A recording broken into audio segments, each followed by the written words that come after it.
Nous allons regarder, mais en même temps, c'est quelque chose, comme j'ai dit, qui est en développement. J'ai la première partie là, pour ce matin, et ensuite on verra que la prochaine fois, on va continuer sur ces sûr. Alors, si vous avez vos Bibles, nous allons tourner dans Colossiens 4e chapitre. Colossiens 4e chapitre. Et lire à partir du verset 2.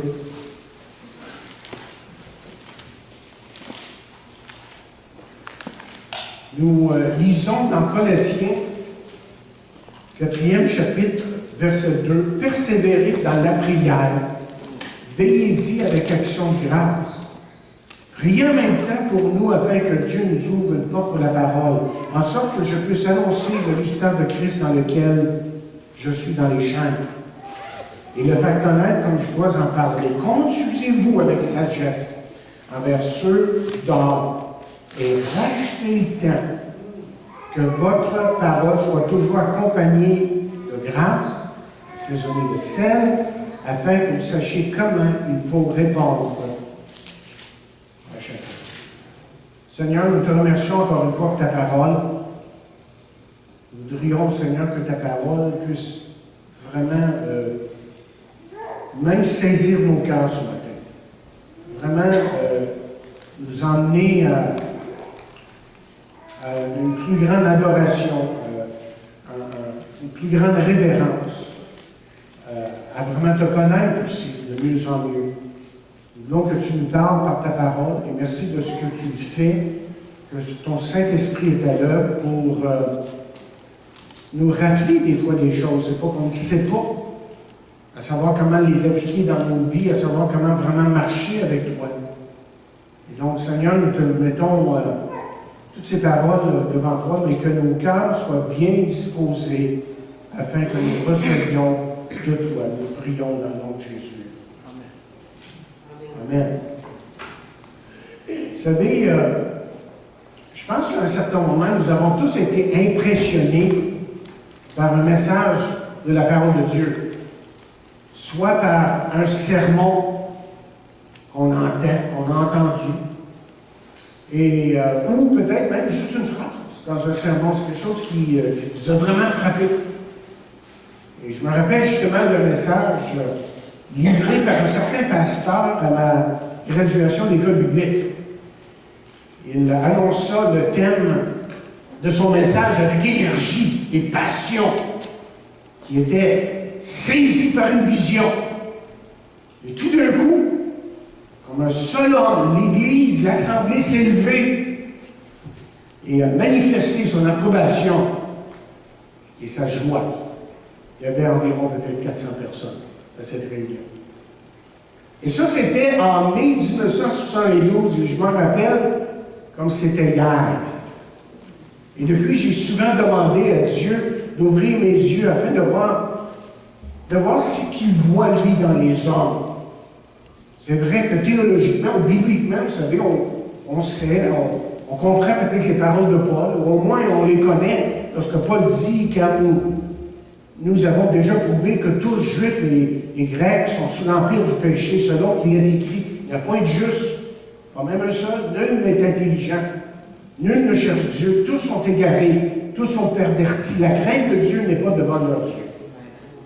Donc, la parole de Dieu nous enseigne tout simplement que l'homme sans Dieu n'est pas seulement un petit peu perdu, mais complètement perdu, spirituellement, à moins qu'il vienne à Jésus-Christ. Il n'y a rien en lui qui peut lui donner la vie de Dieu. J'ai lu, il y a plusieurs années, un livre de 40 ans, qui m'a beaucoup parlé. Le titre du livre était « Un deuxième touché » par Keith Miller. Je ne me rappelle pas tellement le contenu, mais je me rappelle de l'introduction du livre. Et justement, il citait le récit quand Jésus guérit un aveugle. Et vous vous rappelez que dans ce récit, malgré qu'il y en a eu plusieurs guérisons d'aveugles, mais celui-ci, il lui met de la salive sur les yeux, lui impose les mains et lui demande ce qu'il voyait, s'il voyait quelque chose. Et le texte nous dit, c'est l'aveugle qui parle, il dit, j'aperçois les hommes et j'en vois comme des arbres qui marchent. Et le texte continue en disant, tout simplement, que Jésus lui mit de nouveau les mains sur les yeux, et quand l'aveugle regarda fixement, il fut guéri et vit tout distinctement. Et M. Miller, lui, a changé les dernières paroles pour son livre, pour faire le point de son livre. Il écrit, et il vit les hommes comme Jésus les voyait. Ça m'a beaucoup frappé, parce que j'ai souvent prié depuis, Seigneur, donne-moi une vraie vision des âmes perdues, des hommes et des femmes de notre temps qui sont sans toi et qui sont aveugles aux choses qui viennent de toi. Parce que je sais que quand j'aurai cette vision-là, que le reste va s'occuper de lui-même. En 1979, j'ai eu le privilège d'être à une conférence de pasteurs au Mont-Gabriel, chapeautée par Vision mondiale et Direction chrétienne. Et on était assurément 100 pasteurs pour ces quelques jours de conférence. Le prédicateur invité était Ralph Challis. Quelques-uns, vous avez peut-être lu ses livres. Et déjà, M. Challis souffrait de leucémie. Il semblait vivre ses derniers jours, bien qu'il soit mort en 1986. Et je me rappelle encore son sujet. Il parlait de Moïse et de son expérience désertique et comment Dieu avait changé cet homme. Et à ce moment-là, bien, j'étais jeune et j'avais soif, vous voyez, d'entendre des hommes tels que Ralph Challis pour glaner un petit peu, pour savoir ce qu'ils avaient vécu avec Dieu. Il dit quelque chose que j'avais probablement déjà entendu, mais qui est resté avec moi depuis ce jour.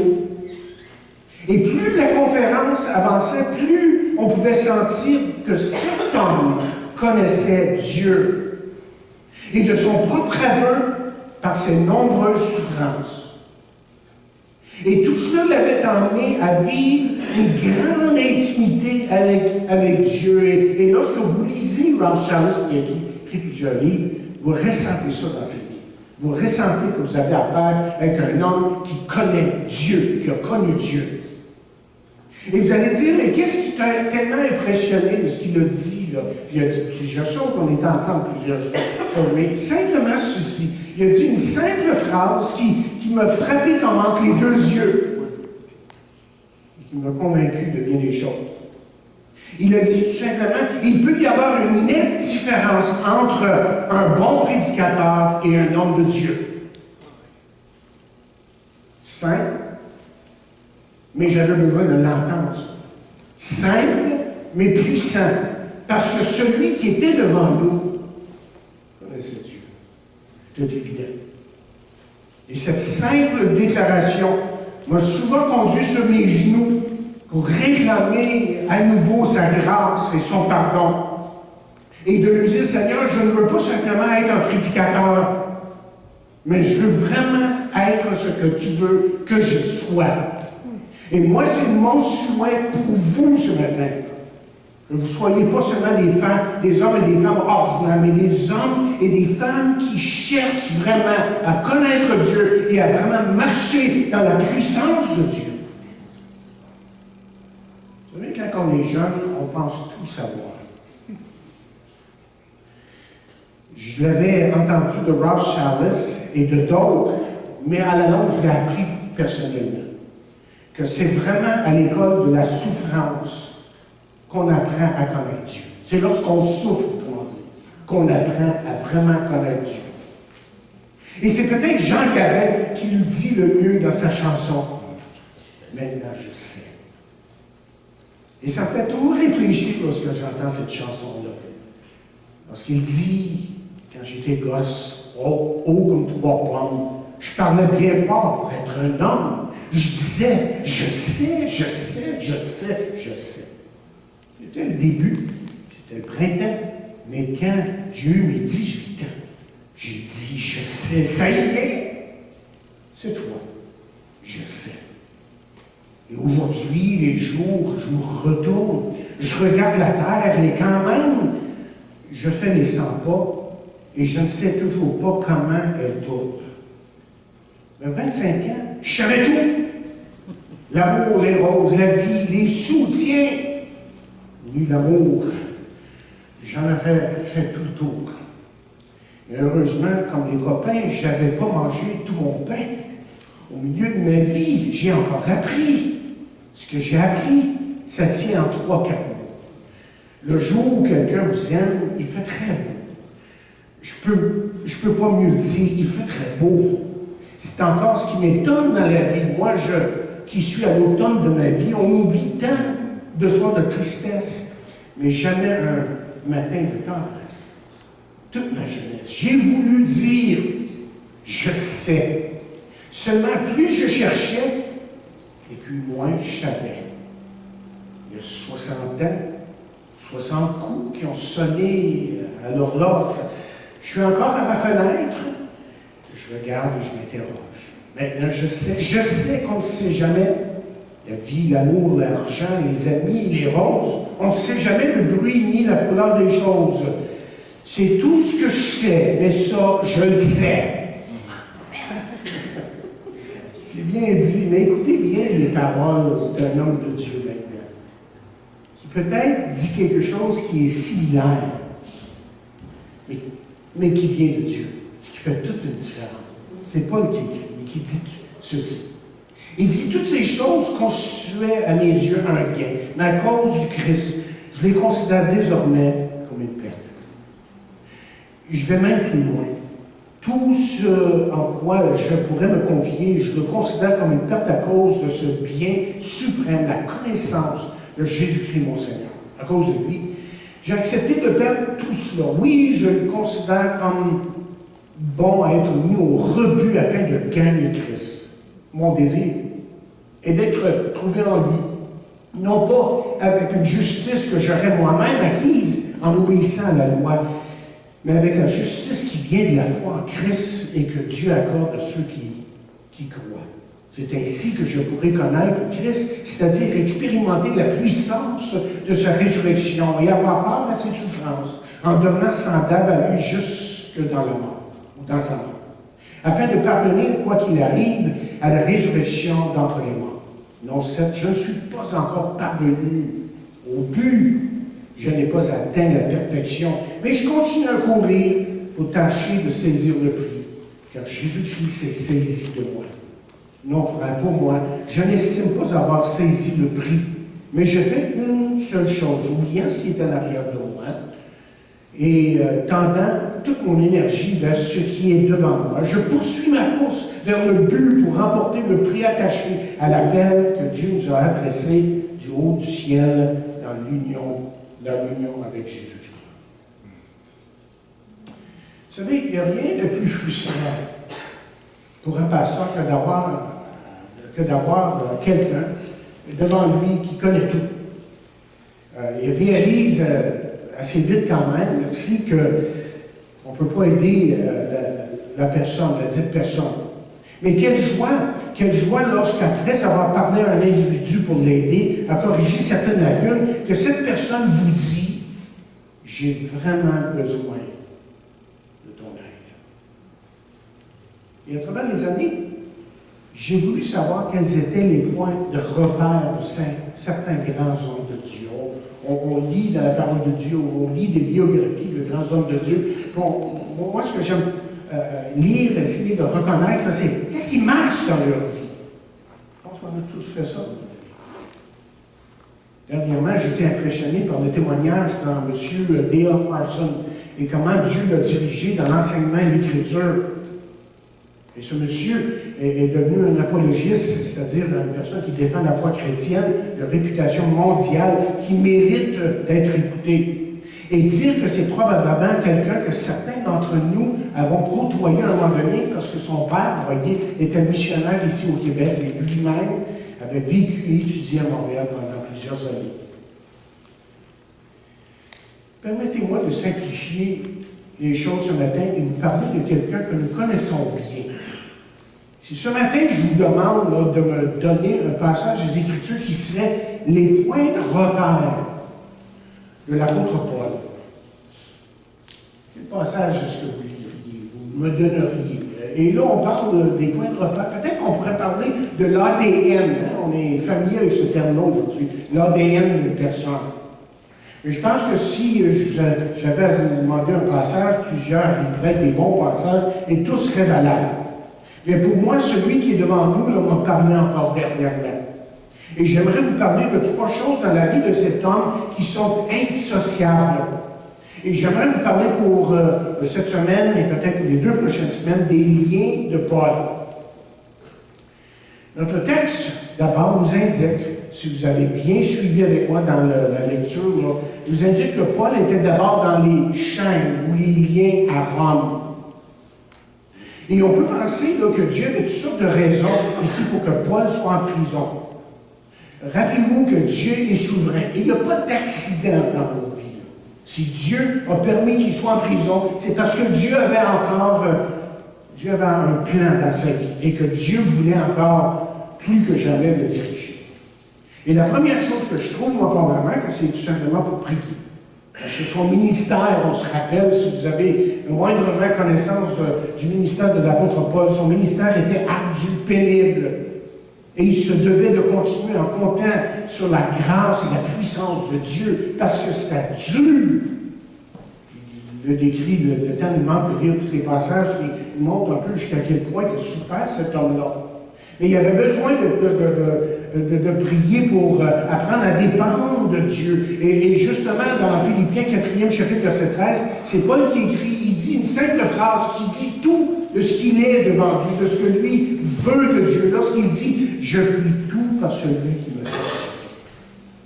Il y a un homme de Dieu qui a écrit ceci. Il dit tout comme le TGV, ça c'est très rapide en France ou en Europe, ne peut pas aller gambader, ne peut pas se promener n'importe où, à droite et à gauche. Paul ne pouvait pas, évidemment, pas tout au sens du terme absolu. Aurait-il été capable de sauter aussi haut qu'il le voulait? Avait-il la puissance de faire comme bon lui semblait en toutes circonstances? Bien sûr que non. Paul parle ici, dit-il, des possibilités, des ressources limitées aux capacités humaines et à l'intérieur du contexte de la volonté de Dieu pour lui. L'apôtre, écoutez bien ce qu'il dit ici, l'apôtre pouvait tout accepter, tout endurer, non pas parce qu'il était un surhomme, mais grâce au Seigneur qui le soutenait. Chaque fois qu'il devait faire face à une nouvelle épreuve, Dieu lui donnait l'endurance et la vigueur nécessaires pour la supporter.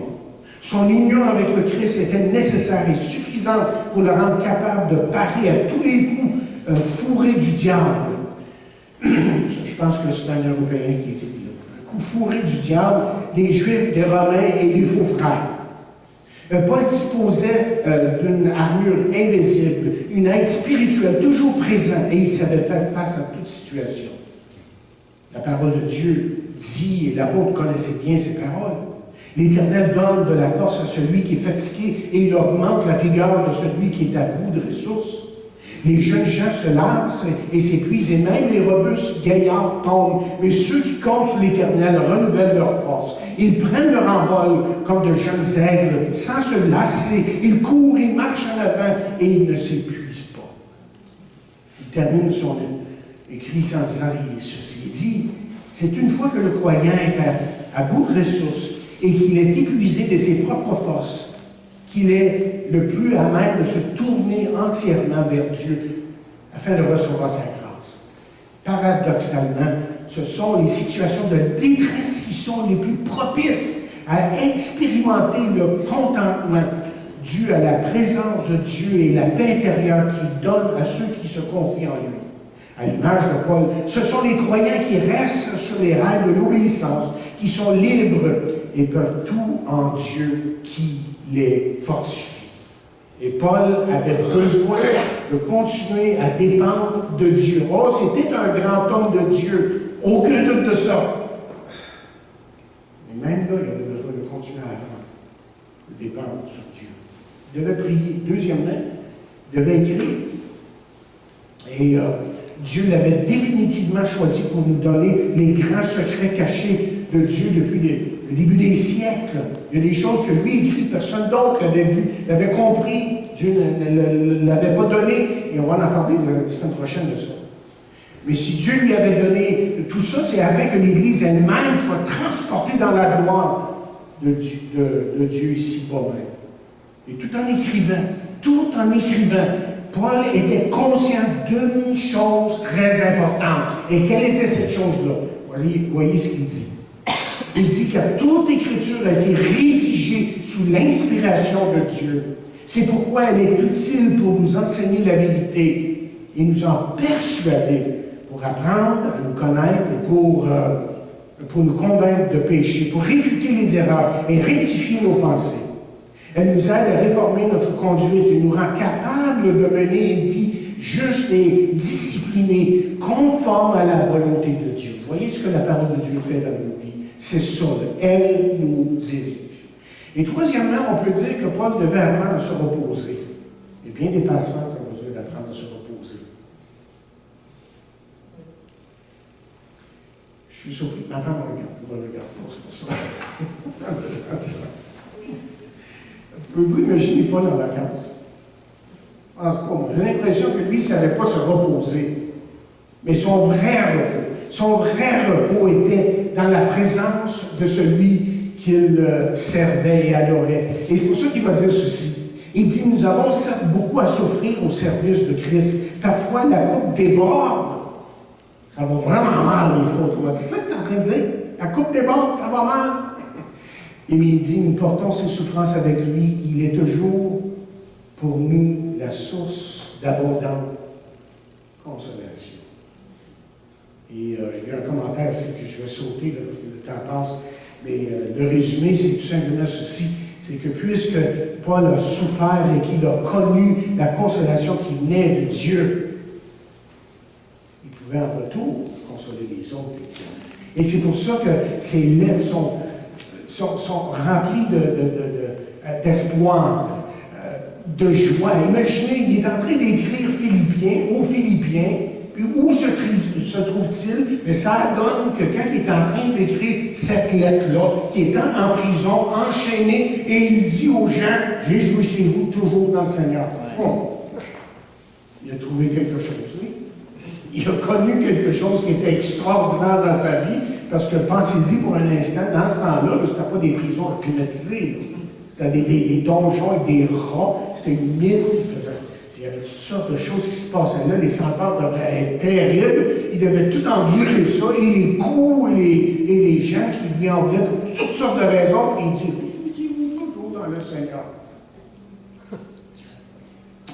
Mais il faut comprendre que les fers que Paul portait étaient une vie intégrante dans sa vie, une partie intégrante de lui en prison. Mais il y avait d'autres liens plus importants dans sa vie.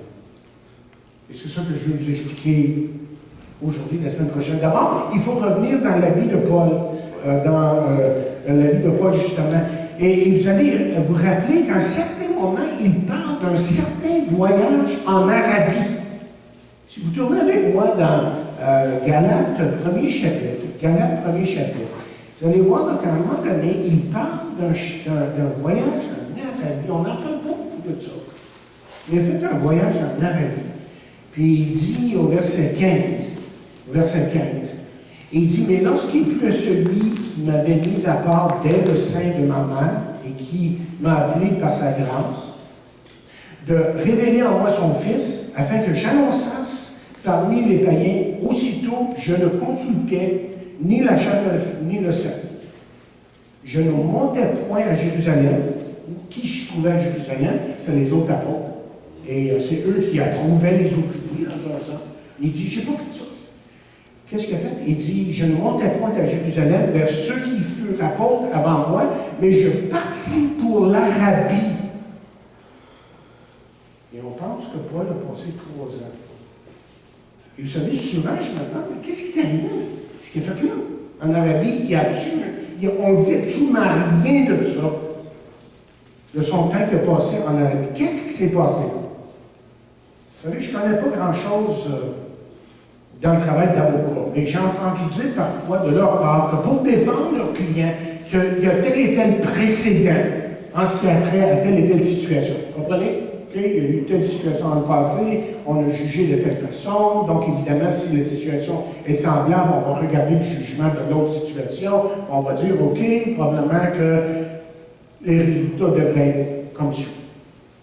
Bien, c'est évident que Paul n'était pas le premier là, à se rendre dans un désert, à subir une expérience, qu'on pourrait dire, désertique.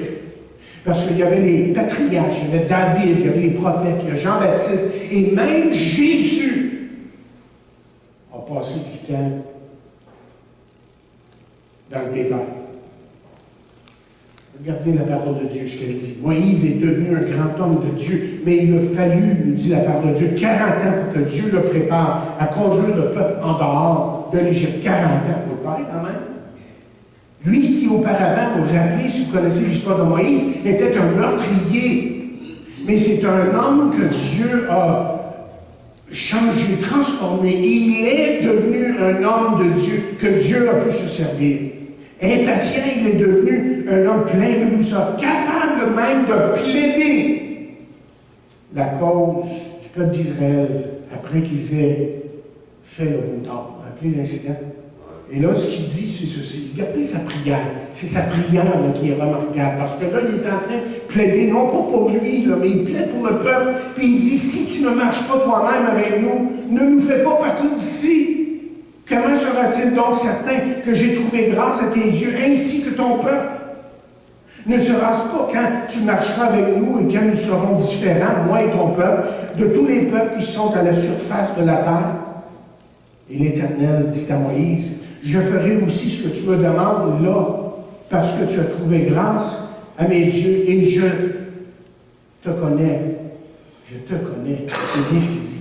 Je te connais par ton nom. Je te connais par ton nom. Il y avait maintenant une connexion, si vous voulez, une intimité avec Dieu qui n'était pas là auparavant. Et justement, Ralph Chalmers a beaucoup parlé de Moïse. Il a parlé comment que Dieu l'avait préparé, comment que Dieu l'avait préparé par l'entremise d'une expérience désertique. Et Moïse est devenu un homme de Dieu. L'homme que Dieu désirait. Dieu a aussi préparé David dans les champs avec ses brebis. On en a parlé dans le passé, donc je ne vais pas en m'étendre. Et surtout dans la caverne d'En-Gedi. À un moment donné, il se trouvait dans une caverne. Vous vous rappelez qu'il a fait une expérience, j'avais intitulé ça, expérience de la caverne. Et pour chasser et traquer comme un criminel, David a appris dans le désert et la caverne à se confier entièrement à Dieu, à celui qu'il appellerait plus tard son roc, son appui, sa délivrance et son berger. Mais ce qu'il a surtout appris dans la caverne, c'est que malgré toutes les apparences, et ça, nous on l'a à apprendre. Moi, je l'ai à apprendre. C'est que malgré toutes les apparences, Dieu a toujours contrôle de tout. Dieu a toujours contrôle de tout. Et le psaume 34, évidemment, c'est le psaume de la caverne. Et là, il dit ceci, il dit, j'ai cherché l'Éternel. Et il m'a répondu, j'ai cherché l'Éternel. Et à un moment donné, j'étais complètement perdu. Je ne savais plus où je m'en allais. Mais je l'ai cherché, puis il m'a répondu. Il m'a délivré de toutes mes frayeurs. Quand on tourne vers lui les regards, on est rayonnant de joie. Est-ce que c'est pas vrai? Hein, que notre disposition change lorsqu'on se met à prier, à chercher la face de Dieu. Ça va mal, c'est difficile, on se sent mal, tout le reste. Et quand on se tourne vers lui, la joie, mais cette joie surnaturelle vient dans nos vies et change nos cœurs.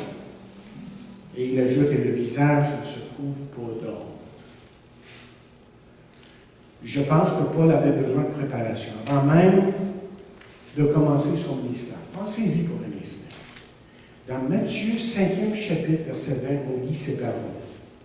C'est Jésus qui parle et qui dit, je vous le dis, si vous n'obéissez pas à la loi, mieux que les spécialistes de la loi, les pharisiens, vous n'entrerez pas dans le royaume des cieux.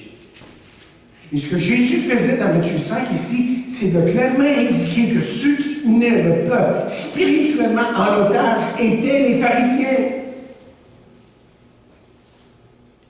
Les chers amis, un de ces pharisiens-là, c'était Paul. Paul était parmi eux. Là. Il était là, lui, là. Et par son propre aveu à lui, là, il dit quelque chose dans Romains 2e chapitre, verset 23, à un moment donné, il dit, tu es fier de posséder la loi. Il y en a un qui était fier de posséder la loi. S'il y en a un, c'était bien Paul. Il défendait la loi, il était prêt à tuer tout le monde, mais là, à un moment donné, il s'était allé contre la loi. Il dit, tu es fier de posséder la loi, mais tu déshonores Dieu en y désobéissant.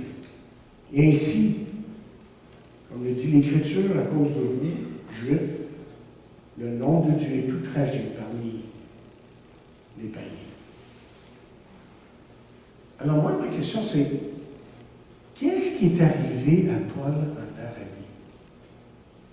Qu'est-ce qui lui est arrivé? Et on va regarder ça cette prochaine. J'ai fait ressortir 5 choses. Moi, j'ai trouvé 5 choses. J'ai regardé sa vie, et je me dis, lui, il y a eu une transformation si radicale. Et cet homme-là a été l'homme que Dieu voulait pour le servir. Et sur le chemin de Damas, la vie de Paul, justement, a été complètement changée, transformée. Il n'a jamais plus été le même homme. Et ma question à vous ce matin, est-ce que votre vie a changé? Est-ce que votre vie a changé? Avez-vous vraiment rencontré Jésus? Parce qu'une vie qui a été changée par Jésus, sans différente de la vie de celui qui ne connaît pas Jésus. Et trouvez ça drôle que j'utilise cette expression-là. Elle sent différente. Et savez-vous que l'expression dans la parole de Dieu se trouve comme suit lorsque Paul écrit, c'est une image évidemment, lorsqu'il dit « Nous sommes en effet pour Dieu la bonne odeur de Christ, parmi ceux qui sont sauvés, parmi ceux qui périssent. Aux uns, une odeur de mort, donnant la mort, et aux autres, une odeur de vie, donnant la vie. » Est-ce que votre vie a changé? Parce que vous voyez, une personne qui se dit enfant de Dieu et qui n'est pas changée est une contradiction avec lui-même et surtout une contradiction avec la parole de Dieu. Elle est en contradiction avec la parole de Dieu. Parce que écoutez bien ce que la Bible dit concernant un enfant de Dieu. Il dit, ainsi celui qui est uni au Christ est une nouvelle créature. Ce qui est ancien est disparu, ou a disparu. Voici, ce qui est nouveau est déjà là. Tout cela est l'œuvre de Dieu. Il y a un changement, il y a une transformation. Et M. Ryrie, dans son livre de théologie systématique, écrit, il dit, le terme régénération signifie, et c'est un mot là, qui semble compliqué, mais il veut dire tout simplement une nouvelle naissance. Il continue à dire, la régénération est l'œuvre de Dieu qui donne la vie nouvelle à celui qui croit. Dieu régénère, parce que la Bible dit ceci, lequel ou lesquels, on parle de ceux qui sont devenus enfants de Dieu, sont nés non du sang, ni de la volonté de la chair, ni de la volonté de l'homme, mais de Dieu. C'est Dieu qui sauve. Selon sa volonté, dans Jean 1,18, nous lisons par un acte de sa libre volonté, il nous a fait naître de nouveau, par le moyen, dit-il, de la parole de Dieu, pour ainsi dire, les premiers fruits de sa nouvelle création. Évidemment, le Saint-Esprit agit, parce qu'il dira, c'est Jésus lui-même qui va dire, ce qui naît d'une naissance naturelle, c'est la vie humaine naturelle. Ce qui naît de l'Esprit, par de l'Esprit de Dieu, est animé par l'Esprit. Et donc, Nicodème, ne sois pas surpris que je t'ai dit, il faut que tu naisses de nouveau. Avez-vous vraiment placé ce matin, et j'insiste, parce que, comme j'ai déjà dit à quelqu'un, moi je ne prends jamais pour acquis que tout le monde qui est là dans une assemblée connaît vraiment Jésus. Et je vous pose la question, c'est une question qui va déterminer pas seulement la vie que vous allez vivre maintenant, mais ce que vous allez vivre dans l'éternité. Et la parole de Dieu nous dit, mais à tous ceux qui l'ont reçu, à ceux qui croient en son nom, elle a donné le pouvoir de devenir enfant de Dieu. La vie nouvelle, termine M. Ryrie dans son livre, portera un fruit nouveau. Tournez avec moi dans 1er Jean, on va terminer avec ça. 1er Jean, l'épître de Jean, et on va juste regarder 4-5 versets là, de suite presque. Ils ne sont pas tout ensemble, mais presque. Et je veux que vous voyez qu'une vie qui vient de Dieu transforme un homme. Et je vous demande, est-ce que vous connaissez Jésus-Christ? Est-ce qu'il est votre sauveur? Est-il votre Seigneur? On parle souvent d'être sauveur, mais est-il votre Seigneur? Parce qu'on l'accepte non pas seulement comme notre Seigneur. On l'accepte comme sauveur, mais comme Seigneur. Et dans 1er Jean, deuxième chapitre, et le verset 29, voici ce que nous lisons.